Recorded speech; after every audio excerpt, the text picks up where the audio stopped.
sekarang baru kita ketahui apa hikmahnya, apa yang dikehendaki oleh Allah sehingga Pak Anies tidak ditakdirkan menjadi presiden, pun juga kenapa Pak Anies tidak dicalonkan maju dalam Pilkada Jakarta.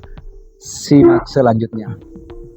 Assalamualaikum warahmatullahi wabarakatuh, sahabat pena sekalian dimanapun berada. Ya, alhamdulillah, semoga senantiasa sehat walafiat. Ya, sambil santai, saya ingin mencoba mengulas perjalanan sosok Anies Baswedan, khususnya pasca Pilpres dan juga Pilkada Jakarta, yang dengan itu beliau dapat beberapa sorotan karena dipandang menjadi pengangguran karena tidak punya lagi jabatan publik. Nah, di sini yang perlu kita ketahui.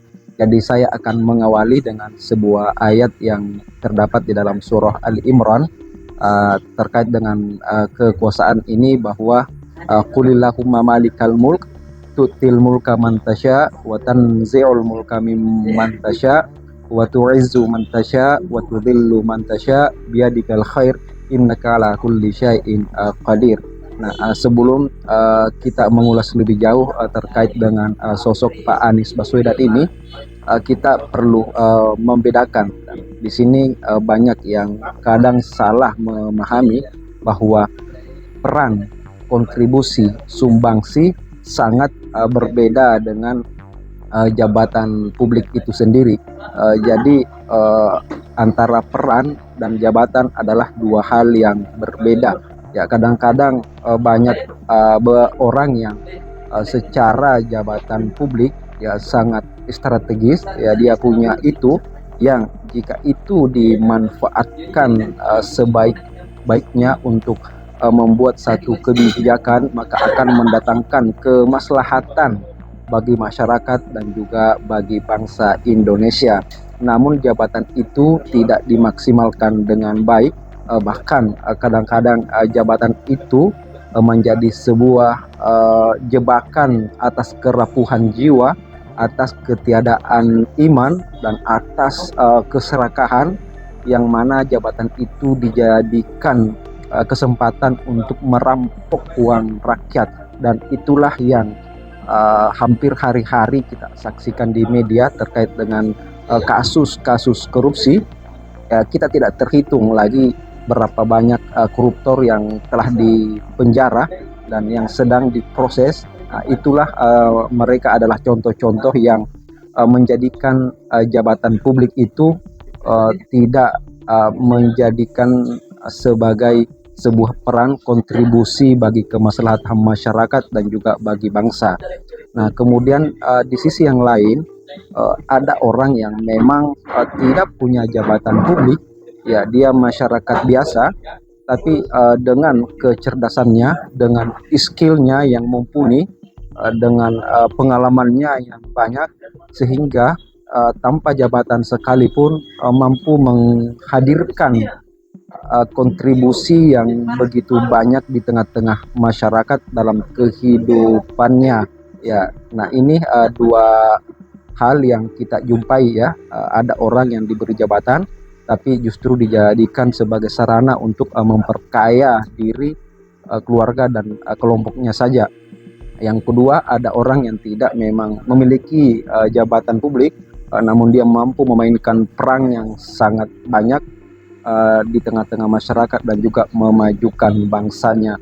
Nah, dalam konteks sosok Anies Baswedan, kita menyaksikan hari-hari terakhir ini, beliau justru banyak berbagi gagasan, berbagi ide-ide, narasi-narasi beliau dari satu podcast ke podcast lainnya, dari satu kampus ke kampus lainnya, untuk mencerahkan bangsa Indonesia, untuk membangunkan kesadaran dan optimisme bagi rakyat Indonesia. Dan tentu itu justru menjadi kebebasan waktu Pak Anies lebih banyak mengalirkan ide-idenya bagi rakyat dan bagi bangsa ini. Nah, Berbeda ketika Pak Anies punya jabatan, misalnya memang dengan tanda tangan bagi seorang pejabat bisa dengan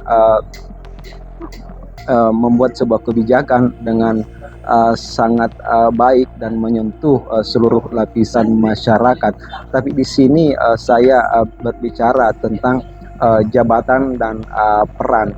Kita kembali di ayat yang saya baca tadi, bahwa qulillahumma malikal mulk, katakanlah Muhammad bahwa wahai Tuhanku pemilik kekuasaan, tu'til mulka man tasya wa tanzi'ul mulka mimman tasya. Engkaulah ya Allah yang memberikan kekuasaan kepada siapa yang engkau kehendaki, wa tanzi'ul mulka mimman tasya, dan engkau pula ya Allah yang mencabut kekuasaan kepada siapa yang engkau kehendaki, wa tu'izzu man tasya, dan engkau memuliakan siapa yang engkau kehendaki, wa tudhillu man tasya, dan engkau pula yang menghinakan siapa yang engkau kehendaki. Biadikal khair, karena di tanganmu lah ya Allah segala kebaikan itu. Engkaulah pemilik segala kebaikan. Innaka ala kulli syai'in qadir, karena engkau ya Allah adalah maha segala yang menguasai yang ada di alam semesta ini. Nah, ada penggalan ayat yang saya di sini garis bawahi tadi, wa tu'til mulka man tasya wa tanzi'ul mulka mimman tasya. Engkau memberikan kekuasaan yang kepada siapa yang engkau kehendaki, dan engkau mencabut kekuasaan kepada siapa yang engkau kehendaki. Jadi persoalan ya, apakah Pak Anies kemarin tidak ditakdirkan menjadi seorang presiden, atau misalnya tidak lagi dicalonkan maju sebagai gubernur Jakarta, meskipun rakyat Jakarta meminta itu kembali, dan kita harus meyakini bahwa inilah alur takdir seorang sosok Pak Anies Baswedan. Nah, yang menarik dalam ayat ini ya, lanjutannya adalah wa tu'izzu man tasya wa tudhillu man tasya. Ya Allah, engkaulah yang memuliakan siapa yang engkau kehendaki, wa tudhillu man tasya, dan engkau menghinakan siapa yang engkau kehendaki. Nah, di sini sahabat pena sekalian, kita perlu pahami bahwa Allah memisahkan antara kekuasaan dan kemuliaan. Allah memisahkan kekuasaan dan juga kehinaan. Tapi dalam satu waktu ini bisa terjadi bergandengan sekaligus. Nah, dalam konteks inilah ketika umpamanya Pak Anies tidak terpilih lagi di jabatan publik, itu bukan serta-merta yang seperti dianggap oleh para buzzer selama ini, bukanlah kehinaan, bukanlah untuk Pak Anies itu tidak lagi bisa berperan apa-apa di tengah masyarakat. Nah, tadi saya sudah menjelaskan bahwa kadang peran dan jabatan itu dua hal yang berbeda. Kapan jabatan itu satu melekat dengan kemuliaan, ketika jabatan itu ya digunakan untuk membuat sebuah kebijakan yang memang diperuntukkan untuk kemaslahatan masyarakat, maka itulah disitulah kekuasaan itu akan bergandengan dengan kemuliaan. Seperti misalnya dalam sejarah ya, yang diabadikan dalam Al-Quran, bagaimana Nabi Sulaiman membuat kekuasaannya itu yang sangat kaya, dan dengan menjalankan kekuasaannya dengan sesuai apa yang dikehendaki oleh Allah Subhanahu wa Ta'ala, maka kemuliaan itu akan melekat.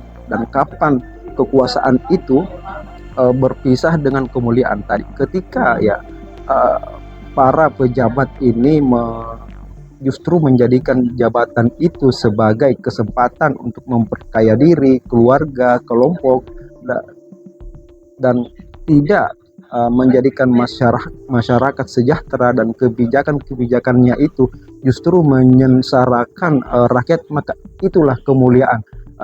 Tidak melekat adanya kemuliaan di situ, bahkan disitulah kejabatan itu bergandengan dengan kehinaan baik di mata masyarakat, terlebih di dalam penilaian Allah Subhanahu wa Ta'ala.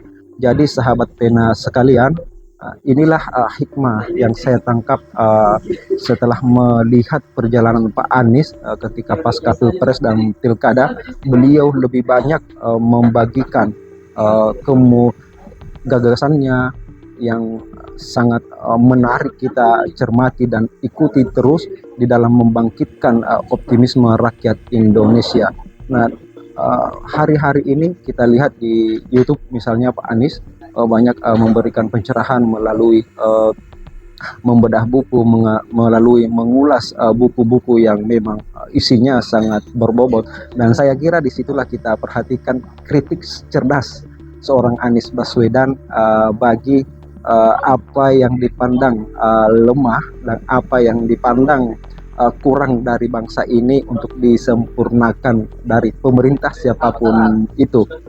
Sahabat pena sekalian, jadi kalau kita melihat dan menyaksikan ya perjalanan Pak Anies Baswedan ini, beliau dengan wibawa ilmunya, dengan cahaya integritasnya, dengan pengalaman panjangnya, beliau mampu menangkap kegelisahan zaman, mampu menangkap sebuah permasalahan kemudian memancarkan solusi yang sangat relevan bagi bangsa ini, dan kadang-kadang beliau menghadirkan sebuah solusi apa yang tidak dipikirkan oleh orang lain. Jadi sahabat pena ufuk, begitulah cara kerja orang-orang besar, orang-orang yang berjiwa punya visioner. Dia memainkan peran tidak hanya ketika punya jabatan publik.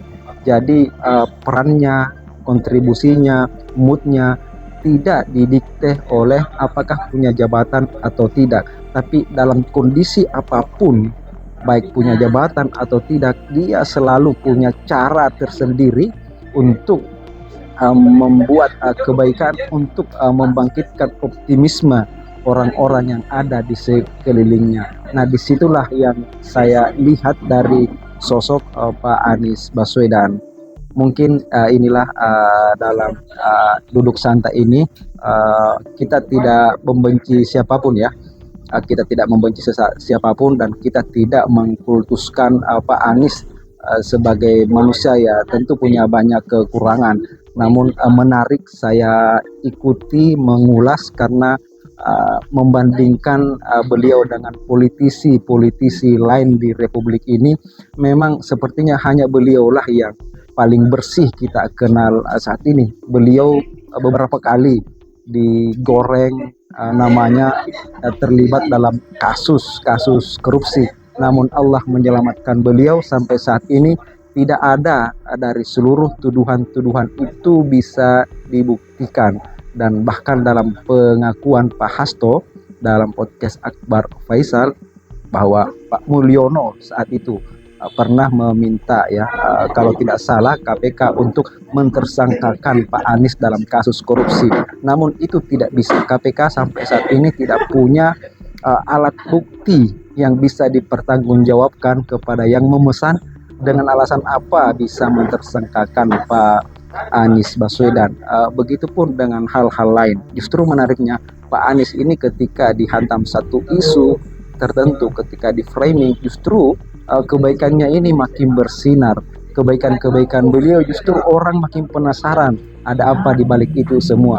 Sehingga dalam bahasa Rocky Gerung, dalam suatu waktu Rocky Gerung mengatakan bahwa saya sangat setuju, bahkan kalau perlu Pak Anies itu setiap hari dipanggil oleh KPK, sehingga Pak Anies ini mampu memberikan pencerahan kepada pegawai KPK dan juga kepada rakyat Indonesia, bagaimana sebenarnya mencegah korupsi, bagaimana sebenarnya menghukum para koruptor itu untuk membuat mereka jerah agar tidak lagi ada orang setelah itu berpikir untuk merampok uang rakyat. Itulah perjalanan yang saya sedikit ya ulas dari sosok Pak Anies Baswedan. Sekian, terima kasih.